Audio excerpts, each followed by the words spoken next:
Hello दोस्तों, आप सबका स्वागत है। आज हम देखने वाले हैं पशु परिचर पार्ट बी के क्वेश्चन। तो शुरू करते हैं। ओंटने के दूध ओंटने में बच्चे की मृत्यु दर को रोकने के लिए कौन सा टीका लगवाना चाहिए? बहुत इंपॉर्टेंट क्वेश्चन है, ये छपेगा एग्जाम में। तो देखिए, ओंटने में बच्चे की मृत्यु दर को रोकने के लिए कौन सा टीका लगवाना चाहिए? तो क्लोरम कॉनिकल का टीका है वो बच्चे में क्यों लगाया जाता है? ताकि बच्चा है वो मृत्यु को प्राप्त ना हो। तो ओंटने में बच्चे की मृत्यु दर को रोकने के लिए कौन सा टीका लगवाना चाहिए? जब गर्भकाल में बच्चा हो तभी ओंटने में क्लोरम कॉनिकल का टीका लगवा देना चाहिए। किस ऊंट का होठ लटका हुआ रहता है? तो मेवाड़ी ऊंट का होठ लटका रहता है। अगला क्वेश्चन, राष्ट्रीय उष्टर अनुसंधान केंद्र कहाँ है? जोड़बीर बीकानेर में। ऊंट की सबसे सुंदर नस्ल कौन सी है? बीकानेरी। गिर नस्ल कहाँ पाई जाती है? तो देखिए, गिर नस्ल कहाँ पाई जाती है? तो गाय की गिर नस्ल है वो अजमेरा एवं भीलवाड़ा में पाई जाती है। बहुत ही ज़्यादा इम्पोर्टेंट है। पुराने एग्ज़ाम में क्या होता था कि नस्लें पूछी जाती थी कि कौन सी नस्ल कहाँ पाई जाती है, और आज भी वही पैटर्न बना हुआ है, एग्ज़ाम में पूछी जाती हैं। तो देखिए, गिर नस्ल कहाँ पाई जाती है? दो ही ऑप्शन याद रखने हैं, किताब में ये दो ही ज़िले दे रखे हैं, अजमेर और भीलवाड़ा। तो दो याद रखने हैं। थारपारकर नस्ल कहाँ पाई जाती है? थारपारकर नस्ल जैसलमेर, बाड़मेर, जोधपुर। याद रखिए, थारपारकर नस्ल गाय की बीकानेर में नहीं पाई जाती, क्योंकि बुक में नहीं दे रखा है तो नहीं पाई जाती। तो देखिए, थारपारकर नस्ल जैसलमेर में पाई जाती है, बाड़मेर में पाई जाती है, जोधपुर में पाई जाती है, पश्चिमी राजस्थान में पाई जाती है। कई बार ऐसे पूछ लेते हैं कि गिर नस्ल किस तरह पाई जाती है? पश्चिमी राजस्थान, दक्षिणी राजस्थान, उत्तरी राजस्थान, उत्तरी पूर्वी राजस्थान। तो उत्तरी पूर्वी राजस्थान में अजमेर और पूर्वी राजस्थान में पाई जाती है ना। तो अजमेर, भीलवाड़ा, तो ये भीलवाड़ा तो दक्षिण की तरफ है, तो ये दक्षिणी पूर्वी में पाई जाती है गिर नस्ल। अजमेर, भीलवाड़ा में पाई जाती है गिर नस्ल। और थारपारकर नस्ल है ये जैसलमेर, बाड़मेर और जोधपुर में पाई जाती है। अगला, नागौरी नस्ल कहाँ पाई जाती है? आप देखो, करेंगे क्या लोग कि छोड़ो, नागौरी नस्ल नागौर में पाई जाती है, कोई नहीं पूछेगा। लेकिन आपको तो पता है, जब साथ में एक और ऑप्शन आएगा तब आप कंफ्यूज हो जाओगे, आपका गलत हो जाएगा, और आपके जो आप जिसे बहुत ज़्यादा सरल समझ रहे थे वो गलत हो जाएगा। तो देखिए, नागौर के साथ जोधपुर भी आएगा ऑप्शन में। अगर क्वेश्चन आया तो नागौर के साथ जोधपुर भी आएगा ऑप्शन में। नागौरी नस्ल कहाँ पाई जाती है? नागौर और जोधपुर में पाई जाती है। कुछ लोग क्या करेंगे कि नागौर अजमेर भी पास में, तो हो सकता है वो नागौर अजमेर कर दें। तो देखिए, नागौरी नस्ल नागौर और जोधपुर में पाई जाती है। मालवी नस्ल कहाँ पाई जाती है? तो मालवी नस्ल दक्षिण राजस्थान में पाई जाती है, लेकिन कौन से जिले? चित्तौड़गढ़, बांसवाड़ा और झालावाड़ में। याद रखिए, उदयपुर में मालवी गाय नहीं पाई जाती। मालवी गाय है वो सिर्फ 3 जिलों में पाई जाती है प्रमुख रूप से, क्योंकि बुक्स में 3 जिले दे रखे हैं और हमें बुक को ही फॉलो करना है। तो चित्तौड़गढ़, बांसवाड़ा, झालावाड़। चित्तौड़गढ़, बांसवाड़ा, झालावाड़ में पाई जाती है मालवी गाय। अगला क्वेश्चन, राठी गाय कहाँ पाई जाती है? तो देखिए, राठी गाय कहाँ पाई जाती है? तो जितने भी प्रमुख गाय है वो कहाँ पाए जाते हैं वो हम देख रहे हैं। बाकी इम्पोर्टेंट नहीं है, यही गाय बार बार एग्जाम में पूछी जाती है, सिर्फ यही गाय पूछी जाती है कि कहाँ पाई जाती है। तो राठी गाय कहाँ पाई जाती है? जैसलमेर, गंगानगर, बीकानेर। ये तो बहुत ज़्यादा पूछी गई, सबसे ज़्यादा क्वेश्चन राठी गाय पर ही बना है। तो देखिए, राठी गाय कहाँ पाई जाती है? जैसलमेर, गंगानगर, बीकानेर। जैसलमेर, गंगानगर, बीकानेर। गंगानगर के पास बीकानेर, बीकानेर के पास जैसलमेर, यहाँ पे राठी गाय पाई जाती है। इसके अलावा अब राठी गाय आप अनूपगढ़ भी कर सकते हैं। अगला क्वेश्चन, लाल सफ़ेद। अब देखिए, गाय की ये बहुत ही इम्पोर्टेंट क्वेश्चन है, ये पूछा जा सकता है और मुझे तो लगता है 100% ये छपेगा। तो देखिए, लाल सफ़ेद धब्बादार गाय। एक गाय, मैं पहले बता देता हूँ आपको, क्वेश्चन के रूप में नहीं बताकर, क्वेश्चन आपको समझ में नहीं आएगा। एक गाय है, उस पर लाल सफ़ेद धब्बे बने हुए हैं। ज़्यादातर वो सफ़ेद ही है, लेकिन उस पर लाल धब्बे भी बने हुए हैं। तो लाल सफ़ेद धब्बे बने हुए हैं और उस गाय के जो सींग है वो छोटे छोटे हैं। मैं आपको बताऊंगा इसमें क्या कन्फ्यूज़न वाला, देखा क्या कन्फ्यूज़न वाला, क्योंकि दो गाय हैं, उनका रंग लगभग एक जैसा है, उस पर भी लाल सफ़ेद धब्बे हैं, और एक गाय और उस पर भी लाल सफ़ेद धब्बे हैं। बाकी विदेशी गाय की हम बात नहीं करेंगे, हम देसी गाय की बात करेंगे। बाकी विदेशी गायों में तो लाल धब्बे ये होते ही रहते हैं, लाल सफ़ेद धब्बे तो विदेशी गायों में लगभग में होते ही रहते हैं।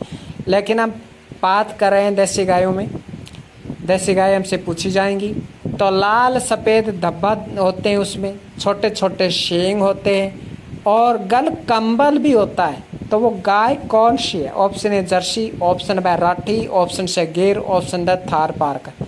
तो इसका सही आंसर हो जाएगा राठी। हालांकि अब देखिए, जर्सी गाय में भी लाल सफ़ेद धब्बे होते हैं, जर्सी गाय के सींग भी छोटे होते हैं, लेकिन जर्सी गाय की विशेषता गल कंबल नहीं है। तो इसलिए इसका उत्तर राठी हो जाएगा। तो जब भी गाय की विशेषता को पढ़े, पूरा पढ़े, ऐसा नहीं कि एक दो विशेषता पढ़ ले फिर गड़बड़ हो जाएगी, फिर वो क्वेश्चन गलत हो जाएगा। जैसा कि हम इतना पढ़ रहे हैं कि लाल सफ़ेद धब्बादार गाय और सींग छोटे होते हैं, बताइए कौन सी गाय? सॉरी।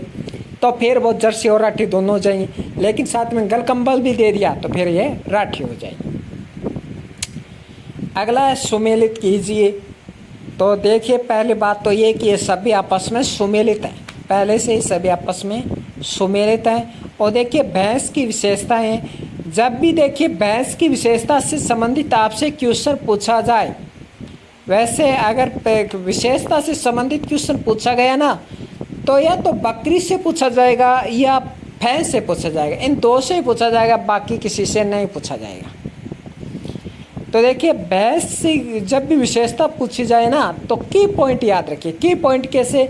देखिए, भैंस की विशेषता, मोरा भैंस की विशेषता देखें तो मोरा भैंस के जो सींग होते हैं वो जलेबी जैसे होते हैं। भदावरी भैंस का जो रंग होता है वो तांबा जैसा होता है, सर्वाधिक वसा वाली 12 से 14% वसा होता है भदावरी के दूध में। तो भदावरी का जो रंग होता है वो तांबा जैसा होता है, या तांबा की जगह पित्तल भी लिखा आ सकता है। सूरती गाय की, सूरती भैंस की यह विशेषता है कि सूरती भैंस के जो सींग होते हैं वो दरांती नुमा होते हैं। और जाफराबाद की विशेषता ये है कि जाफराबादी के सींग होते हैं वो छल्लेदार होते हैं, छल्लेदार सींग होते हैं, जलेबी नुमा नहीं, छल्लेदार सींग होते हैं। तो ये जाफराबादी की विशेषता है। तो की पॉइंट आपको याद रखेंगे तो आप आराम से छांट पाएंगे। मान लीजिए 4-5 विशेषता दे दी भैंस की और आपको छांटना है कौन सी भैंस है, तो उसमें मान लीजिए आपको मिल गया उसमें दरांती नुमा सींग, ये कीवर्ड आपको मिल गया, ये आपको भी दरांती नुमा सींग नाम भी आपको मिल गया, तो आप लिख कर देना सूरती भैंस। आपको छोड़ना नहीं है वो, है ना, क्योंकि लगभग आपको आइडिया हो जाता है कि यही भैंस है, क्योंकि हमने पढ़ा था दरांती नुमा सींग वाली एक भैंस है सूरती। तो ये है प्रश्न करने का तरीका। की पॉइंट आप याद रखने, किसी भी प्रश्न का आप की पॉइंट याद रख लेते ना, की पॉइंट अगर पकड़ लेते हैं क्वेश्चन में, तो आप सही कर पाओगे हार्ड क्वेश्चन को। अगला देखिए, निम्न को सुमेलित करना। एक तरफ बकरी है तो दूसरी तरफ विशेषता है। या तो प्रश्न भैंस की विशेषता से संबंधित अगर क्वेश्चन आया ना, तो या तो भैंस से आएगा या बकरी से आएगा, नहीं तो विशेषता से संबंधित क्वेश्चन नहीं आएगा। आएगा तो बकरी या भैंस से। देखिए, बकरी की विशेषता है, एक तरफ बारबरी है, एक तरफ जमुनापुरी है, एक तरफ बेटल है, एक तरफ सिरोही है। बस इन 4 बकरियों की नस्ल से अगर बकरी से विशेषता आई तो इन 4 में से आएगा। बारबरी की विशेषता क्या है? हिरनी जैसे कान बारबरी, हिरनी जैसे कान बारबरी। जमुनापुरी की विशेषता क्या है? पिछली टांगों पर घने बाल होते हैं। जमुनापुरी का मुंह तोतापुरी जैसा होता है और जमुनापुरी में जो नाक होती है वो रोमन नाक पाई जाती है। पूछा जाएगा, देखिए प्रश्न कैसे पूछा जाएगा? प्रश्न ऐसे नहीं पूछा जाएगा कि बताइए निम्न में से कौन सी बकरी की विशेषता रोमन नाक है। ऑप्शन दे दिया जमुनापुरी और बीटल, तो फिर तो वो प्रश्न डिलीट हो जाएगा, दोनों एक साथ देगा नहीं। अगर रोमन नाक पूछी जाएगी तो या तो आपको जमुनापुरी बकरी देंगे या बीटल बकरी देंगे। तो देखिए जमुनापुरी में कैसे प्रश्न बनेगा? तोतापुरी मुंह और रोमन नाक किस बकरी में पाई जाती है? तो फिर बीटल और जमुनापुरी दोनों आ गए, तो फिर जमुनापुरी हो जाएगा, क्योंकि बीटल में तोतापुरी मुंह नहीं होता। तो देखिए जमुनापुरी में क्या विशेषता? पिछली टांगों पर घने बाल होते हैं, ये जमुनापुरी की प्रमुख विशेषता है। जमुनापुरी का मुंह तोता जैसा होता है, रोमन नाक होती है। बीटल में क्या होता है? बीटल में भी रोमन नाक पाई जाती है, बीटल में भी रोमन नाक पाई जाती है। अगर सिर्फ पूछा जाए कि रोमन नाक निम्न से किस बकरी में पाई जाती है, तब जमुनापुरी और बीटल एक साथ नहीं दिया जाएगा, या तो जमुनापुरी या बीटल। तो बीटल में भी रोमन नाक होती है। बीटल में बकरे में क्या होता है? बकरी में दाढ़ी नहीं पाई जाती, बीटल में बकरी में दाढ़ी नहीं पाई जाती। बीटल में जो बकरा होता है ना, बकरा, बकरे में दाढ़ी पाई जाती है। जो बीटल नस्ल में बकरा होता है उसमें दाढ़ी पाई जाती है।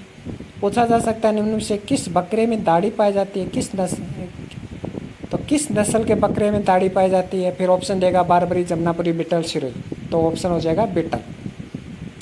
सिरोही नस्ल देखिए, सिरोही नस्ल की ये प्रमुख विशेषता है। क्या विशेषता सिरोही की? लाल बादामी चित्तदार धब्बे। चित्तदार से मतलब है चित्ते जैसा दिखाई देता है एक प्रकार से बकरी, है ना, ऐसा लगता है, थोड़ा थोड़ा चित्ते जैसी विशेषता होती है, क्योंकि लाल और बादामी रंग के धब्बे है ना, वो चित्ते में ही दिखाई देते हैं, हमें पता है।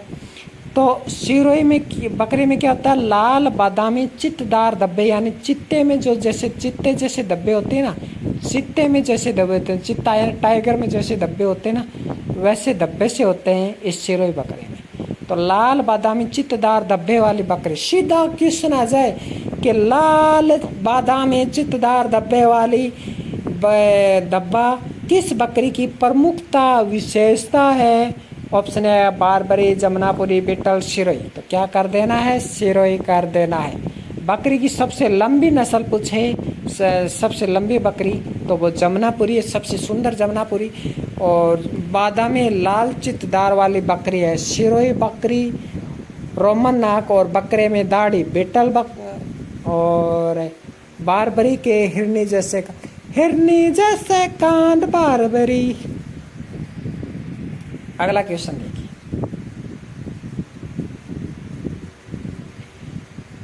राष्ट्रीय डेयरी विकास बोर्ड का मुख्यालय कहाँ है?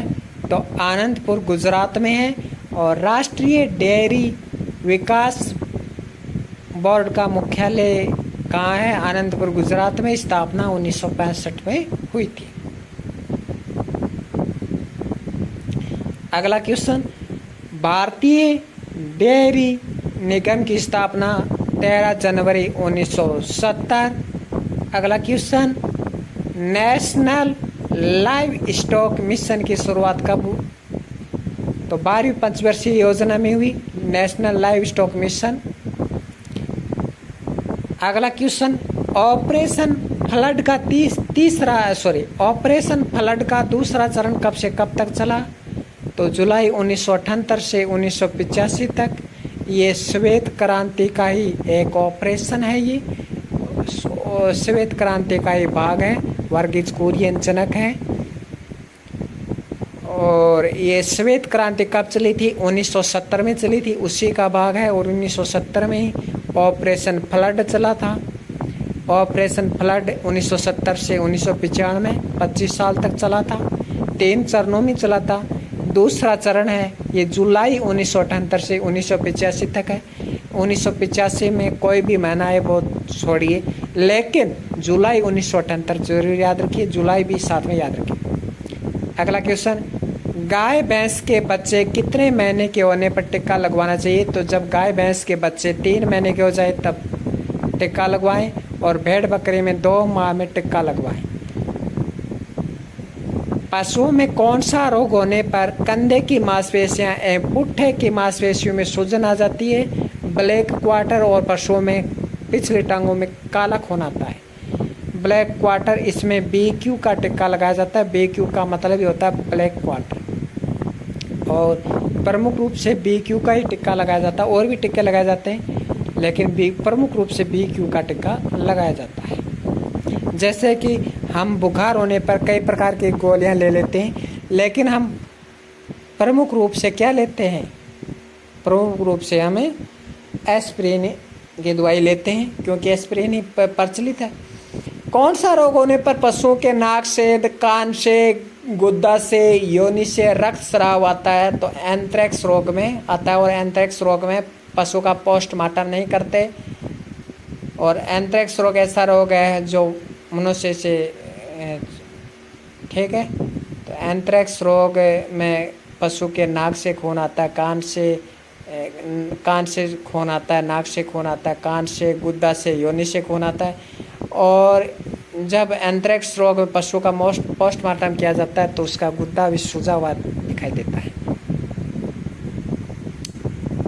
तो भेड़ में कौन सा रोग ऊन गिरे से छोटे छोटे प्राप्त होते हैं? कहने का मतलब है जब ये एंथ्रेक्स रोग भेड़ में होता है ना, तब भेड़ के जो ऊन है ना वो छोटे छोटे हो जाते हैं। इस बीमारी के कारण छोटी छोटी ऊन प्राप्त होती है, तो ये व्यवसाय पर भी बुरा प्रभाव डालता है एंथ्रेक्स रोग। कौन सा रोग पशु से मनुष्य में, मनुष्य से पशु में होता है? तो ब्रुसेलोसिस रोग। कौन सा रोग पशुओं से मनुष्य में, मनुष्य से पशुओं में होने वाला रोग कौन सा है? ब्रुसेलोसिस रोग। किस रोग में पशुओं के आयन में सूजन, दर्द को कम करने के लिए मेलोनेक्स का टीका लगाया जाता है? तो मेस्टाइटिस रोग। आप सोच रहे हो ये मेस्टाइटिस रोग कौन सा है? तो थनैला रोग को ही मेस्टाइटिस रोग कहते हैं। तो किस रोग में पशु के आयन में दर्द एवं सूजन को कम करने के लिए, अब हो सकता है आपको एग्जाम में थनैला रोग ना मिले तो, है ना, तो कोई ज़रूरी नहीं है थनैला रोग ना मिले, इसलिए आप थनैला नाम रटकर मत जाना सिर्फ कि देखो आयन में दर्द हो रहा है, सूजन आ रहा है, ये थनैला रोग है। लेकिन थनैला रोग आपको ऑप्शन में नहीं देगा। तो किस रोग में पशुओं के आयन में दर्द एवं सूजन को कम करने के लिए मेलोनेक्स का टीका लगाया जाता है? बताइए, मेलोनेक्स का टीका किस रोग में लगाया जाता है? थनैला रोग में।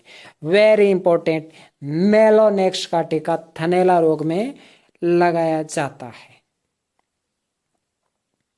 अगला क्वेश्चन, मादा पशु में कौन से रोग में गर्भपात होने पर प्लासेंटा चमड़ा प्राप्त होता है? यानी ये चमड़े का एक प्रकार सा, जैसे कि मुलायम चमड़ा होता है, कठोर चमड़ा होता है, उसी प्रकार ये चमड़े का प्रकार है प्लासेंटा, चमड़ा प्लासेंटा हो जाता है। तो वो रोग है ब्रुसेलोसिस रोग। इस ब्रुसेलोसिस रोग में क्या आता है? पशुओं में गर्भपात भी हो जाता है। तो पूछा जाता है, बहुत ही इंपॉर्टेंट क्वेश्चन है, बहुत ज़्यादा इंपॉर्टेंट क्वेश्चन है ये, कि किस रोग में पशु में गर्भपात होने की संभावना रहती है? तो ब्रुसेलोसिस रोग। और ये ब्रुसेलोसिस रोग है, ये बहुत ज़्यादा इंपॉर्टेंट है। अगला देखिए, किस रोग में पक्षी कठिनाई पूर्वक सांस लेता है और श्वास लेते समय सीटी की आवाज़ आती है? ये क्वेश्चन पूछा गया है पिछले एग्जाम, कौन सा एग्जाम था वो, खाद्य सुरक्षा अधिकारी में ये पूछा गया क्वेश्चन है कि किस रोग में पक्षी कठिनाई पूर्वक सांस लेता है और सांस लेते समय सीटी की आवाज़ आती है? तो यह रानीखेत रोग। बहुत ज़्यादा इंपॉर्टेंट क्वेश्चन है ये। अगला देखिए, बहुत बहुत ज़्यादा इंपॉर्टेंट क्वेश्चन है ये, कि रानीखेत रोग में किस प्रकार का टीका लगाते हैं? तो रानीखेत रोग में R2 भी मुक्तेश्वर स्ट्रेन वैक्सीन लगाया जाता है। अब मुझे ये बताइए कि जो मुर्गियों के चूजे में टीका कब लगाया जाता है? मुर्गियों के चूजों में टीका कितने समय के अंतराल पर लगाया जाता है? प्रथम टीका कब लगाया जाता है? देखिए, रानीखेत रोग में कौन सा टीका लगाते हैं? मुक्तेश्वर स्ट्रेन वैक्सीन, इसी का नाम R2 भी है। अब हो सकता है मुक्तेश्वर स्ट्रेन वैक्सीन दे दे या इसकी जगह R2 भी दे दे, दोनों एक ही टीके हैं, दोनों एक ही टीके का नाम है। R2 भी कह दो या मुक्तेश्वर स्ट्रेन वैक्सीन कह दो।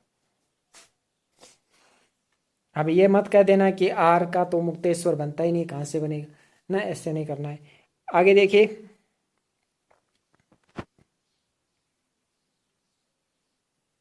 अगला क्वेश्चन, किस रोग में मुख्य गुहा एवं ग्रास नली में, अगला क्वेश्चन, किस रोग में मुख्य गुहा एवं ग्रास नली में कुछ दानेनुमा संरचना बनती है जिससे भोजन निगलने में कठिनाई होती है? ये चेचक पॉक्स रोग है, रानीखेत रोग नहीं है, ये चेचक पॉक्स रोग है। इसमें क्या होता है कि मुख्य गुहा एवं ग्रास नली में दाने से बन जाते हैं जिससे भोजन निकलने में कठिनाई होती है और कई बार तो भोजन फंस जाता है और मुर्गियों की मौत हो जाती है। तो ये चेचक पॉक्स रोग है। मुर्गियों में दो रोग ऐसे हैं बहुत ज्यादा खतरनाक है, एक तो चेचक पॉक्स रोग, एक रानीखेत रोग, बहुत ज्यादा खतरनाक रोग है ये। और इन दोनों में से एक क्वेश्चन 100% छपेगा पशु परिचर में, 100%। आगे देखिए, ट्रिपनोसोमा इवेंशियाई किस रोग का रोग कारक है? तो सरा रोग। ज्यादातर ये सरा रोग है, ये सबसे ज्यादा प्रमुख रूप से ऊंट में होता है। तो ट्रिपनोसोमा इवेंशियाई, ट्रिपनोनोमा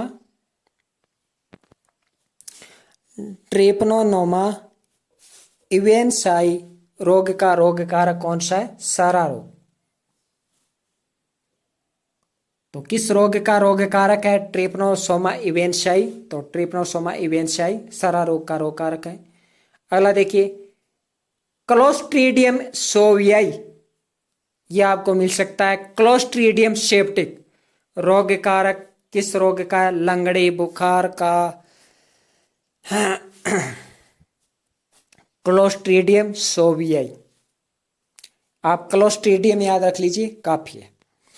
अगला देखिए, थनैला रोग।